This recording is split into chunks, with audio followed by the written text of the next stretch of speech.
Stress echocardiography for valvular heart disease. We all are aware of usefulness of stress echocardiography for coronary artery disease or ischemic heart disease, but stress echo for valvular heart disease, we all know that resting echocardiography is very strongly indicated and is extremely useful and practical tool in the diagnosis of valvular heart diseases. But what is the role of stress echocardiography? It is most importantly indicated when there is a mismatch between the echocardiography findings and the symptoms of the patient. This is a very recent article. This came about 2 months ago in the current cardiology reports, and perhaps that is the reason why this particular topic has been kept. Uh, we also need to be aware of the fact that a comprehensive stress echocardiography needs to look at various things such as gradients and regurgitations of the valves, the left ventricular function, both systolic and diastolic, the volumes such as the left atrial volume, and also the changes on the right in the right side of the heart, the right ventricular function, occurrence of pulmonary arterial hypertension, and also tricuspid regurgitation at times. And of course, alongside, we need to see the clinical symptoms. Um, we also know that the two major valvular conditions where stress echocardiography is indicated is either severe mitral regurgitation, which is asymptomatic, or mitral stenosis sometimes, but more importantly, the aortic stenosis. The typically the low flow, low gradient aortic stenosis, that is where it is indicated. And these guidelines are endorsed by almost all the major bodies, including the imaging bodies from the US and the Europe in 2017, and also the general guidelines by the AHA, ACC, and the European Society of Cardiology. Now, what is the difference between the evaluations for chronic coronary syndrome versus valvular heart disease? And the differences are highlighted here. Most typically for coronary heart disease, we are looking at regional wall motion abnormalities and coronary flow reserves. We need to have main symptoms of chest pain. And there is this ABCDE protocol. I'll just delve about it a minute later. And in valvular heart disease, actually, you are looking at different things. You're looking at ejection fraction, you're looking at global longitudinal strain. Global longitudinal strain is, of course, applicable to so many other things also. You're looking at usefulness in primary mitral regurgitation. The competence levels are actually much lower. You do probably the data comes from the West, where they see less of valvular heart diseases. So they say that even if you do 20 cases per year, you're competent enough. And exercise modalities, for the practicality of it, again, are different. It continues to be treadmill most popularly, and semi-supine exercise is the most recommended for valvular heart disease echo. To augment the heart rate in coronary artery disease, we can use atropine, but no atropine to be used in valvular heart disease. So these are the things, and these are the various echocardiographic steps that are recommended: A, B, C, D, E. Those are the standard steps which are done actually in all patients. And what we see is shown here. We look at the regional wall motion abnormalities, which is the A. B means we do a 4-sector lung scan to see for Kerley B lines, to look for pulmonary edema or pulmonary venous hypertension. We look at the end diastolic and end systolic volumes. There was just a mention that it is very difficult to see the flow in the proximal coronary artery, particularly the LAD, but that's the step D. and the heart rate response is step E.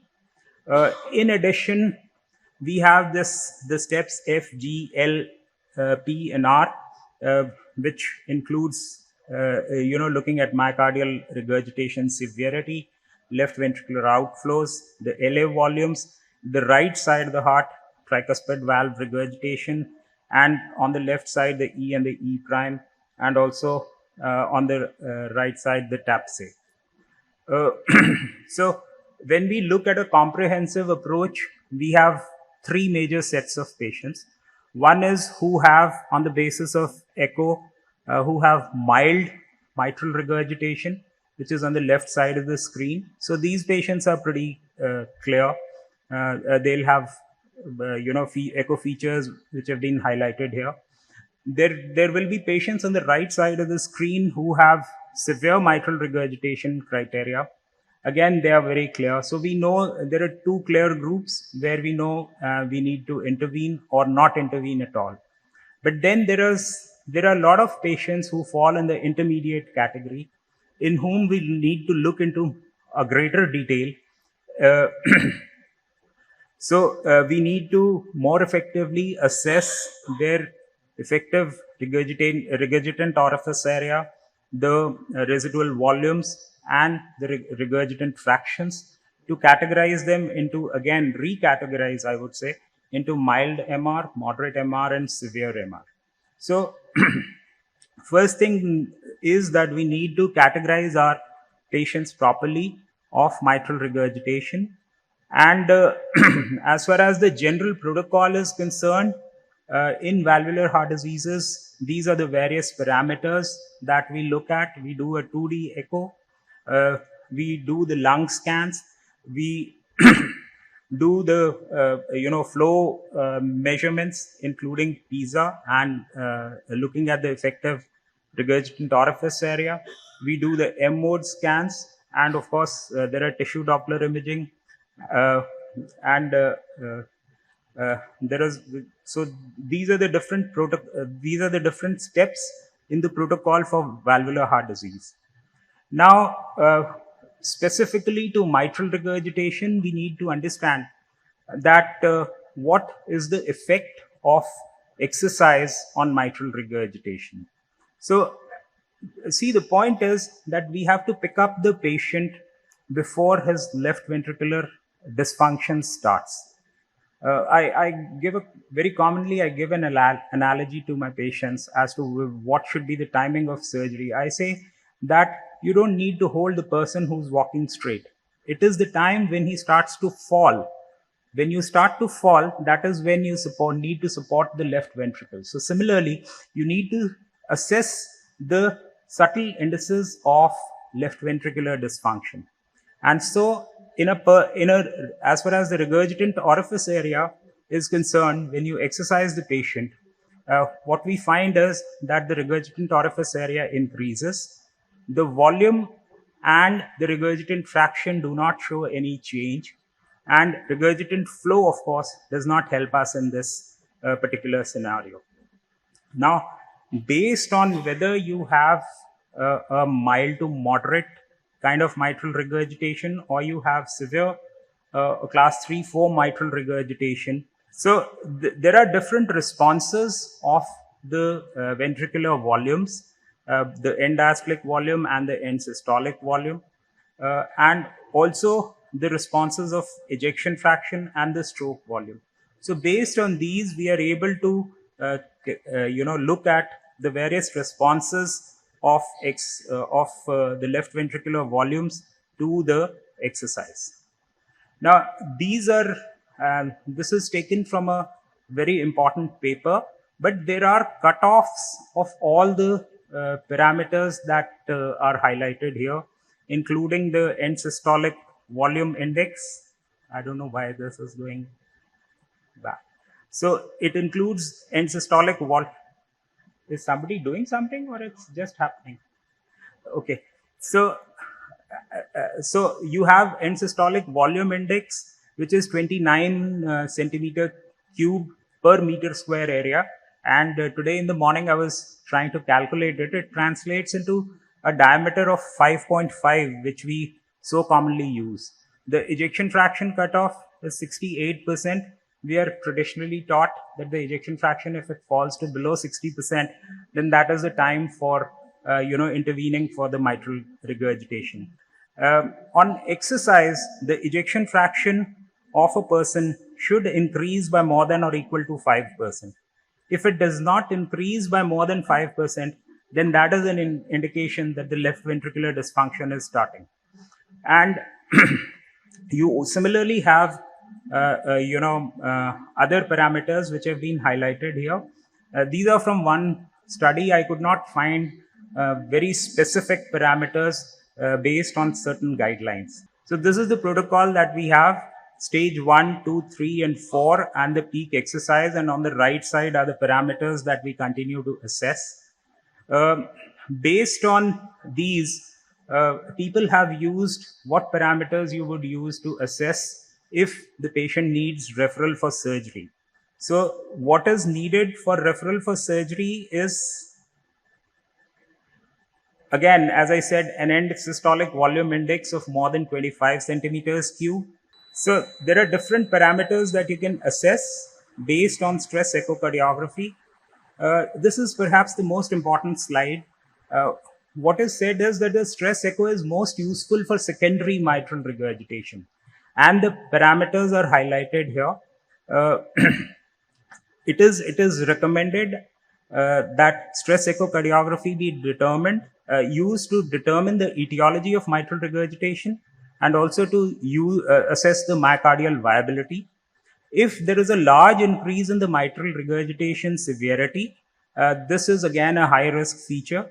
If you have an ischemic mitral regurgitation secondary to an inferior wall, basal inferior wall involvement, which is still viable, then that is again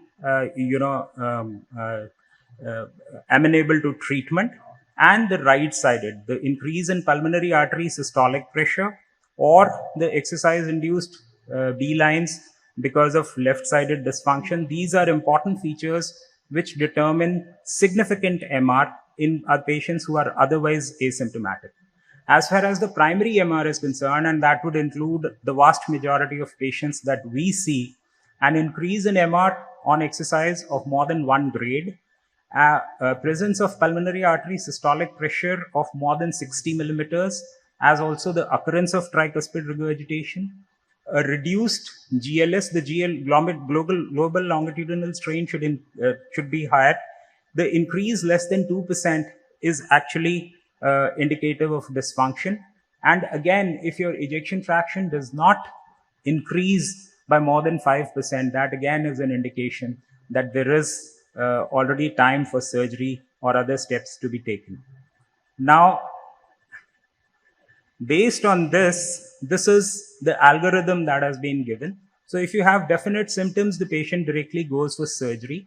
If no symptoms, then you do treadmill testing. Again, if symptoms appear on treadmill testing, which means the patient has been slowly going downhill, but because he has decreased his activity, he says he's asymptomatic. So on objective assessment, if symptoms appear, again, he goes for surgery. If there are no definite symptoms, then the person undergoes cardiopulmonary exercise testing, which is available in very few places. But exercise echocardiography can be certainly done. And based on this, the features that I showed you will help you to understand what are the features which are indicative of the fact that LV dysfunction is setting in and this patient needs surgery. And finally, this is my final slide. So the main points to recall are that chronic severe mitral regurgitation should be operable with minimum morbidity and mortality. Surgical correction mortality of less than 1% should be there. So that is our aim, to be able to identify the patients before they have severe LV dysfunction settling in. The subtle signs of ventricular decompensation need to be caught. Ideally, once the patient is being followed up, a 6-monthly echo should be done. Whenever the echo parameters are reached or the patient develops symptoms, then this is to be followed up. If there is concomitant coronary artery disease, one should do a stress echocardiography rather than doing the stress ECG.